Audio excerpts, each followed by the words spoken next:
Good morning बच्चों, कैसे हो? उम्मीद करता हूँ कि अच्छे होंगे। कक्षा 12 भूगोल के इस पठन पाठन कार्यक्रम में एक बार फिर आपका स्वागत है। मैं हूँ आपका भूगोल प्रवक्ता राजू राम। आज हम आपको जनसंख्या वृद्धि के बारे में बताएंगे। जनसंख्या वृद्धि क्या है,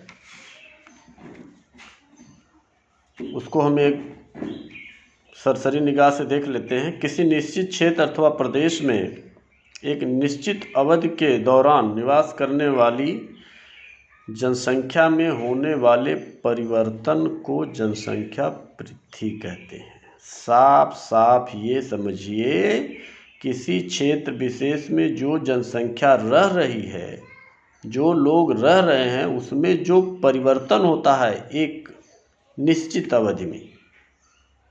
निश्चित अवधि हम 1 साल का लगाते हैं लगभग। तो इस अवधि में जो परिवर्तन हुआ है, परिवर्तन का मतलब जो जनसंख्या है उसमें या तो घटाव हुआ है या तो बढ़ाव हुआ है। परिवर्तन होना है, परिवर्तन होने को ही वृद्धि कहते हैं। और ये परिवर्तन जिस दर से होता है उसको हम जनसंख्या वृद्धि दर या परिवर्तन दर कहते हैं। ये जनसंख्या परिवर्तन दर या जनसंख्या वृद्धि दर को हम 2 तरह से व्यक्त करते हैं। यह 2 तरह का होता है, एक धनात्मक और एक ऋणात्मक। धनात्मक जनसंख्या वृद्धि क्या होती है?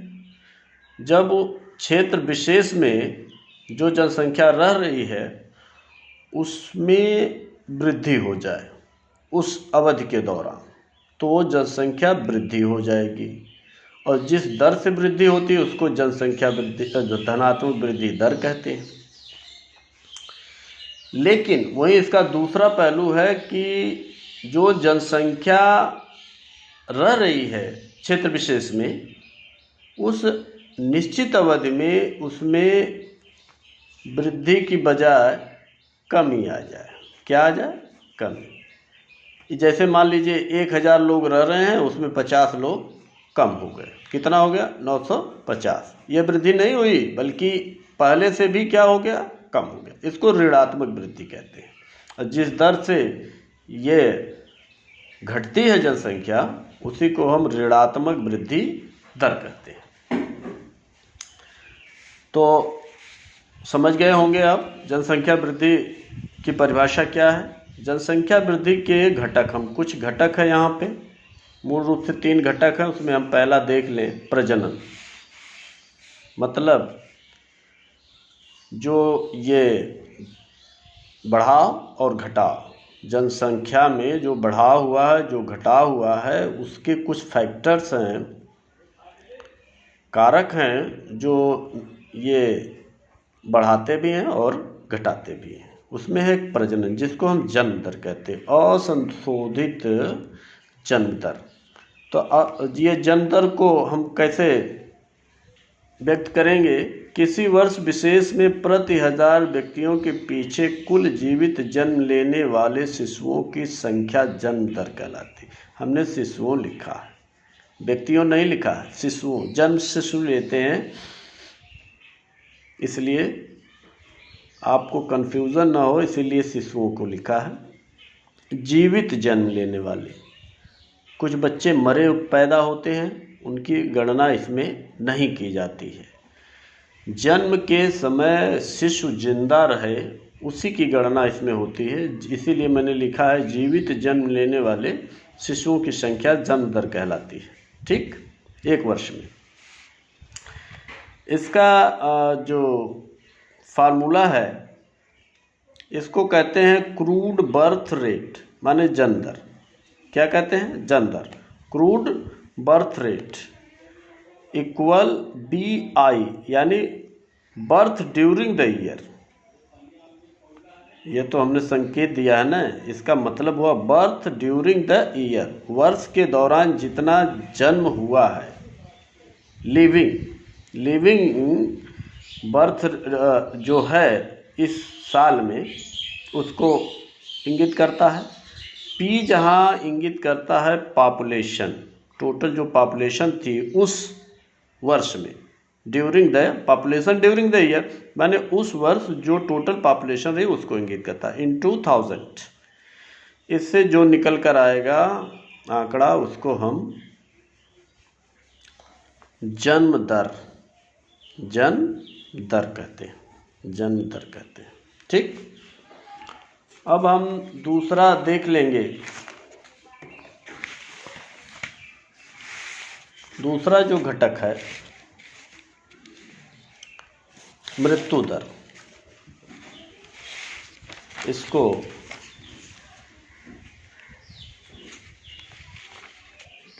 कैसे हम समझेंगे, इसको जान लीजिए। संयुक्त राष्ट्र संघ ने मृत्यु दर की परिभाषा इस प्रकार दी है। उसने मृत्यु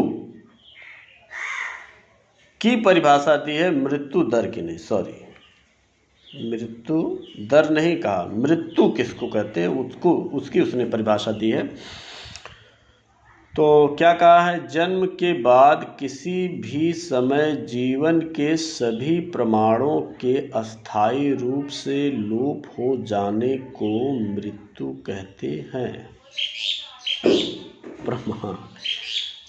प्रमाण मतलब कुछ, जैसे कोई मरता है तो आप क्या बनवाते हैं, मृत्यु प्रमाण पत्र, उसके सारे डॉक्यूमेंट समाप्त कर दिए जाते हैं। कोई घर में कुछ कागज पत्तर होता है, उससे संबंधित कोई भी चीज़ होती है उसको जलाया अक्सर जाता है। ये देखा होगा आपके आसपास, कुछ उदाहरण है ये। तो कुल मिला जुला के अगर रजिस्टर में कहीं नाम दर्ज है तो वहाँ उसको हटाया जाता है, आधार कार्ड से हटाया जाता है, और बैंक के खातों से संबंधित कोई अगर कुछ है तो उसको वहाँ से हटाया जाता, मतलब सारे प्रमाण उसका लोप किया जाता, मतलब हटा दिया जाता है। ये मृत्यु कहलाती है। उसने दिया है, हम नहीं बता रहे हैं, उसने परिभाषा मतलब संयुक्त राष्ट्र संघ ने दिया है। हम जो बता रहे हैं आपको, इसको आप साधारण रूप से समझिए। किसी वर्ष विशेष में प्रति हजार जनसंख्या के अनुपात में मरने वालों की कुल संख्या को मृत्यु दर कहते हैं। यहाँ मैंने शिशुओं को नहीं लिखा, ना ही वृद्धों को। कोई ज़रूरी नहीं है कि कोई बच्चा ही मरे या कोई बूढ़ा ही मरे, कोई भी मर सकता है, इसलिए मरने वालों की कुल संख्या लिखा है। मतलब एक वर्ष विशेष में प्रति हजार जनसंख्या के अनुपात में, मतलब 1000 इंटू 1000 में लिख रहा हूँ ना बार बार, उसका मतलब हुआ प्रति हजार के पीछे जो कुल जनसंख्या मृत्यु माने मरती है उसको हम मृत्यु दर कहते हैं। मृत्यु दर को हम फार्मूले से देखेंगे। मृत्यु दर बराबर वर्ष विशेष में मृतकों की संख्या बटे वर्ष विशेष की कुल जनसंख्या इंटू 1000। ये इसका सूत्र है, इससे ये निकाला जाता है। तीसरा जो फैक्टर है जनसंख्या वृद्धि का, वो है प्रवास। एक स्थान से दूसरे स्थान पर जाकर बसने की प्रक्रिया प्रवास कहलाती है। क्या बात है, बहुत छोटी सी परिभाषा मैंने आपको बताया है। जब लोग एक स्थान से दूसरे स्थान पर जाकर बस जाते हैं तो वो प्रवास कहलाता है। यह दो तरह का होता है, एक अप्रवास और दूसरा उत्प्रवास। अप्रवास जो होता है उसको एक तरह से जाना कहते हैं।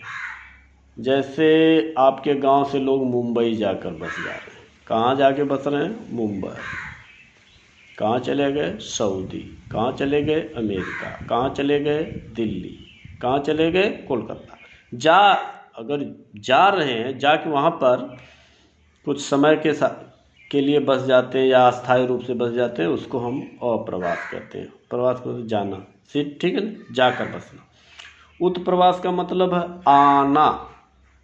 हमारे यहाँ भी कुछ लोग नौकरी पेशा वाले हैं जो आकर आपके गांव में भी बसते हैं, आपके मार्केट में भी बसते हैं, 25, 26, 27 साल का वक्त गुजार देते हैं यहीं पर। तो ये भी उत्प्रवास का उदाहरण है। तो प्रवास हम देखेंगे कैसे होता है। गांव से नगर को, गांव से नगर, गांव से लोग नगर में जाकर बस जाते हैं, गांव से किसी दूसरे गांव में जाकर बस जाते हैं, नगर से किसी दूसरे नगर में चले जाते हैं। जैसे दिल्ली वाला मुंबई चला गया, मुंबई वाला कोलकाता चला गया, अपना बिजनेस पर्पज है, कहीं भी जाकर लोग बस जाते हैं। नगर से गांव में भी चले जाते हैं, नगर से गांव में भी चले जाते हैं। ऐसा कम होता है, लेकिन अक्सर प्रायः कभी ऐसा होता है। और एक और उदाहरण है, एक देश से दूसरे देश को चले जाते हैं। तो ये प्रवास के कुछ उदाहरण मैंने आपको बताया। प्रवास के जो फैक्टर हैं वो दो हैं, एक को कहते हैं पुल फैक्टर और दूसरे कहते हैं पुश फैक्टर। पुल फैक्टर को अब आप हिंदी में अपकर्ष कारक और पुश फैक्टर को प्रतिकर्ष कारक कहते हैं। पुल इसको आकर्षण भी कहेंगे। ये वो कारण है जो कहीं जाने के लिए लोगों को आकर्षित करता है।